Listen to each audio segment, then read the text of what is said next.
Hello friends, and welcome to the 5th episode of our Chips Challenge playthrough. Before we get to today's gameplay, let me reveal a little happy numerical news. In the past week, we've hit 1,500 subscribers to the YouTube channel. I'm always a little amazed to think that so many people have enjoyed the channel's content enough to push that subscribe button. Though 1,500 isn't a huge number, all things considered, it's still encouraging for me to know that so many of you enjoy my uploads. Thanks! For the moment, I'm focused on creating this Rimworld series, but I imagine I'll be back to making tutorial videos sooner or later. Is there anything in particular you'd like to see me cover? If so, I'd love to read your suggestions. I also want to mention a little bit of potentially unhappy news. In a couple of weeks, the academic semester returns, and I'll be back to teaching. I love teaching, of course, and leaving the house for regular class meetings is really good for my mental health. But it also means I'll have a little less free time available, perhaps for YouTube. I believe this won't hinder the current one video a week schedule, but fair warning that videos may become a tiny bit shorter. Hopefully not, but we'll see. In our last episode, Chip and Bibo stabilized the base after a rocky patch. They're still living in almost complete poverty, but they're heading in the right direction. They've got crops, clothes, and an amazing elephant. Speaking of which, can you believe how lucky we got during that last episode? One of those raids definitely deserved to end the playthrough, but the elephant Grobby came through with a random attack to help her master. Perhaps Randy is on our side after all, though probably not. As always, thanks for watching the videos. Have fun with Chip and Bibo. Chip sleeps off his wounds, and Bibo attempts to fill their food stores. As he cooks, he realizes how dirty this room continues to be. So long as it has a grassy floor, it'll never be clean enough for effective cooking. Unfortunately, he realizes he doesn't exactly understand how to improve the floor in a substantial way. It's either going to be wood, or ugly, or nice brickwork seems impossibly far away. Bibo nods, accepting his burden. For the foreseeable future, if he wants nice stones, he'll be researching, aiming for impressive, cutting-edge technology like masonry. Until that's possible, he'll ask Chip to cover the kitchen's grassy ground with wood. Elsewhere in the base, Chip dreams, sleeping for the first time in his new clothes. He imagines himself in battle, fiercely facing off against a giant chinchilla. Perhaps this is penance for killing all those chinchillas earlier. This giant chinchilla is terrifying. Chip gets an idea. Maybe he could look scary too. Let's make him a war mask, which for 25 wood would keep him on his feet a little longer and give him a little more armor. Chip's passion here means he's delighted to be improving his crafting, and now he looks intimidating too. Behind the mask, Chip grins. A few hours pass and our hero continues to plant his farm. Then, suddenly, at a distance, a voice calls out, asking for aid. She's a genetically engineered soldier who's deserted from the army. She wants nothing more to do with her faction, the Broken Imperium. Chip glances about confusedly, making a few hesitation noises, an and the woman continues. Let her join and she'll teach Chip to control the world with his mind. Though of course the Empire would then hate him and send a soldier to destroy them. Chip says, thank you, but no thank you. He wishes he could close the door on this obviously deluded person. The soldier realizes she's making no progress and runs off, trying to keep safe from the soldier chasing her. Magic? Imperial politics? Chip's pretty sure he'll next be invited to a war in the stars. Anyway, he returns to his farming. Before long though, he goes for a walk. Amidst the flowers and next to a lovely steam geyser, he spots something a little out of place. Blood. A lot of it. Was someone hurt out here? He follows the trail, raises his bow, and spots a dead turtle. But there's blood continuing on, and oh, a panther. Chip feels his pulse race, but the giant feline just doesn't notice him. Actually, it seems to be limping, and it's trying to retreat. That tortoise must have fought valiantly before succumbing to its wounds. Chip has an idea. He takes a moment to clear his head, considering the situation. He's in good shape, and he feels speedy. The panther's obviously moving slower than usual. Chip nods to himself, intoning quietly. Courage. You're a better fighter now than back then. Show you could help Dimmu. He nods and sneaks forward. Chip's first shot misses, and the panther runs to hide behind a tree. The next attempt misses too. The panther flees, crunching leaves as it runs. Chip chases, following it north where the panther now cowers in its den. Chip knocks an arrow, creeps closer, too close, and fires. The panther snarls, ready to fight. Gulping hard, Chip realizes he's fallen into a trap, giving up his range advantage.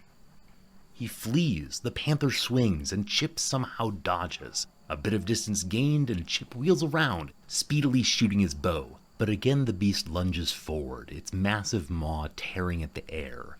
Chip again disengages and runs. The panther tiredly follows, its bloodlust overwhelming its sense of self-preservation. No luck on the next attack, but Chip is now able to safely keep his distance. The battle's resolution should be obvious, but Chip misses again.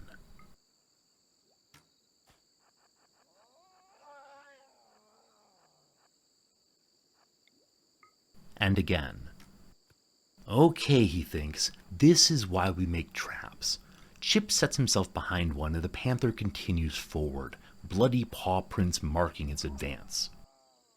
Thwack! The trap springs, crushing the animal. Chip cheers and Bibo calls from inside. What was that noise? Chip remembers, almost too late, that Bibo despises violence. He replies, you won't believe it, but a panther attacked me. A trap saved my life. Chip hates to lie, but he'd also hate to be lectured about the sacredness of all life yet again. As Bibo emerges from the storage room, he sees how the panther was bleeding well before it set off the trap. Oh, Mr. Chip, he whispers to himself as he cleans away evidence of both violence and deceit. There is a panther to prepare for cooking, though, so he sets to that, grateful for the food and attractive black leather. He realizes Chip's violence will keep them fed a few more days. Confusing. While considering the tension between violence and sustenance, Bibo realizes he could cook up all this meat at once, searing a giant pile of flesh instead of working through it bit by bit. That's how he used to cook for his village. Feeding many people at once goes much faster by cooking in bulk, and the faster he goes with the cooking, the faster he'll be able to return to researching. Outside, Chip replaces the activated trap. He notices the blood is gone, but doesn't think too much of it. Perhaps Grobby had a taste. Keeping these traps activated is what will keep them safe. Maybe he should build even more of them.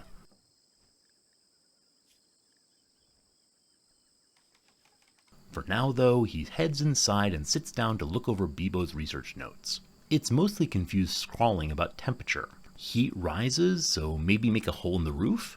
Heat rhymes with eat, so could excess be made into a sandwich? Clearly Bibo isn't making much progress on figuring out passive coolers. Chip isn't doing much better either. He notes, observation, Grobby's breath is warm, but her drool is cold. Investigate possibilities of elephant-powered temperature systems. With a broad smile at a job well done, Chip goes to eat. But another voice yells from far away, Imps! They're after me! Help! Who are you? Chip shouts back, but the man doesn't reply. In the adjacent room, Bibo stirs, and Chip remembers an even better question. Will you fight? There's no reply. Only a moment later, Chip wanders past Bibo, commenting how scary it is to hear random noises out here. Sometimes they sound like human voices. Bibo shakes his head, saying, Oh, think of the gentleness, the breeze, the peace and harmonious path of nature. When I was young, I was taught. Bibo continues, but Chip only pretends to pay attention. He fixates instead on a single word. Path. Wouldn't it be fine to construct a small road to the places he goes most often? And he could use the earlier gathered stones for that work. Sitting aside one another, feasting on meat, Bibo inquires, the panther, did... Chip stands up at once, shaking his head. It's delicious, Bibo. Beneath his turban, Bibo smiles. Digging holes and placing stones is slow work, but each moment increases Chip's knowledge of construction principles. Digging and placing, digging and placing. There's a consistent rhythm to Chip's progress. Eventually, Grobby's curiosity is piqued, and she comes over to say hello. Chip pats her hulking trunk, and she bounces her head in mirth. Off she goes, and Chip frowns. Though delightful, the elephant is dirty. She's tracked filth onto his new road. In fact, a lot of the mess throughout the base is probably Grobby's. Chip resolves to talk this over with the elephant. About midday, Bibo continues writing. The sun is hot. I am hot. I am the sun? He frowns. Blasphemy. Taking his mind off his inept studies, he realizes it's been a week or so since he first planted his initial rice patch. It must be time to harvest. He calls out, "Mr. Chip, nature's gifts!" Chip replies blearily, "Meh." "The rich earth and weather have conspired to..." Chip wanders outside. Yep, rice is ready. This is the first food the pair have grown. They're now farmers. Technically. Bibo is also technically a researcher, and he calls out, "Aha, yes, heat is red." He's leveled up his intellectual talents, but his progress on the current project flounders. His eyes squint tightly, and it's getting hard to see anything, so he gives up for the day. Once out in the field, he remarks to Chip, "Enlightenment eludes me once more. The matter is seen only darkly." Chip, who believed Bibo was speaking literally, decides to help the technology effort by taking fire from the campfire and building Bibo a torch. A quick side note, your narrator can't quite remember if research speed is affected by light. I believe it contributes to global work speed and colonist happiness, but not directly to research. Regardless, it should look nice, and we should also encourage Chip's generosity. Back to the story. Bibo smiles at Chip's gesture. Not thinking of the light, he believes Chip has brought him an example of heat. "Oh, Mr. Chip, my proximity to the problem is ever nearer." Chip, confused, smiles and leaves. That beautiful panther leather has been sitting in the stockpile for a while now, tempting Chip's eye each time he walks through. Chip considers why he lied to Bibo. He didn't want the man to think of his doing violence, or at least not of attacking. Defense. Perhaps he could sell Bibo on the idea of having greater base defenses. The panther's leather would make for attractive sandbags around the base's perimeter. There's not quite enough to surround the entire base, but taking account of the other stored leathers, he plans for 4 small defensive structures. To strengthen these bunkers, such as they are, the workers will need to remove nearby trees and use their wood to build more traps. It's a tremendous amount of work, but Chip still feels the sting of Dimu's capture. Weeks of backbreaking logging and construction work would all be tolerable, if only to stop another crisis. With some initial work completed, Chip returns indoors, telling Bibo, Tomorrow I'm chopping wood. The trees won't know what hit them." Bibo considers wood. With heat, it explodes into a different kind of matter, from solid to... what? Spirit? Perhaps the creation of coolers requires divine intervention. But for the moment, more practical affairs. Chip said they'd be getting wood. Surely that should go for making a floor in the kitchen, or for something else. In his excitement at all the new floors, Bibo heads outside and gets to felling a tree. This wood won't be for a floor, or, in Chip's mind, for new traps, but instead to thank Chip for the earlier torch. Bibo wants to make Chip an improved bow, something better than the poorly tied mess he's been using so far. Bibo's gratitude inspires his work, but it doesn't translate into much at all. This short bow is just as bad as Chip's current one. No matter, he'll try again. And speaking of wood, Bibo detects a nearby logging camp. No clever story how this works. Something Chip wishes they had more wood. Something wish granted monkey paw curls. This camp belongs to North Olier, one of the few factions that likes Chip at all. Let them keep their wood. Chip awakens, noticing that Bibo is working on something. And he's nattering on about plagues of bugs. Nope, too early for all this. Chip stumbles off. Bibo continues crafting and... no. Poor quality again. None of these are worthy gifts of friendship. Bibo crawls into bed. Tomorrow, he'll try again. After all, Chip's gonna bring them so much wood. Down south, Chip looks to the stars, imagining the child Dimu can see them too. Grobby interrupts his bittersweet thought with a gentle, sleepy snort. Chip hops on up and heads back to work. As he wanders through the stockpile, he thinks it's again getting a little crowded. He doesn't remember having this many extra weapons. As promised, Chip sets to chopping down trees. He needs this wood to better defend his base. He deposits one load of timber at the stockpile and sees it's definitely enough for another trap. "Look out, trees, here I come," Chip jokingly says to himself, and he heads north, axe in hand. Soon thereafter, solar flare again happily ignored, Bibo awakens and, as promised, he begins to make another bow. This time, full of early morning energy and inspiration, he succeeds. It's normal. Chip comes back from the fields, staring ahead at the now depleted wood stockpile. "Bibo," he shouts. "Bibo, we've had thieves!" Chip rages, hurrying into the storeroom to make sure he can still fetch a meal. Out of the corner of his eye, what was that? He eats, but was that a new, better bow? Chip equips it, bashfully turning to Bibo. "Thank you, friend." Bibo shrugs, then he winks. "It, must have been a panther." Now that the base's routine is established and everything seems a little more stable, I'm going to have Bibo and Chip share a daily schedule.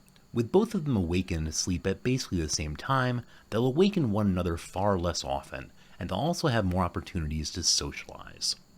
The only reason to keep them on opposite schedules right now would be to guarantee that someone is always researching, but that doesn't seem essential at the moment. And if we really want to maximize research, we could always add a second research table.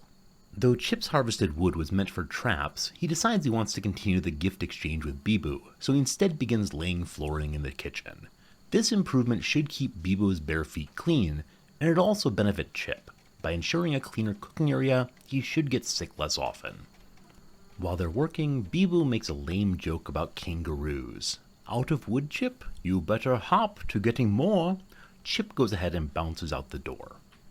And then, while putting up a trap, Chip admits that these static defenses just can't be all they have.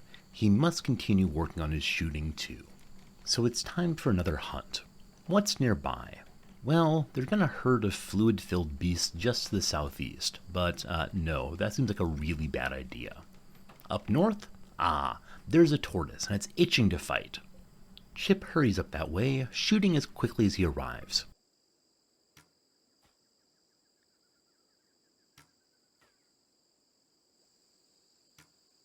He's already struck the animal, and he's also nearly a 4th level in shooting. While reveling in this progress, he forgets what he's doing, why he's even there, and the turtle wanders away. Chip loses the beast's trail almost immediately, so he again hunts immobile, Bibo-approved prey.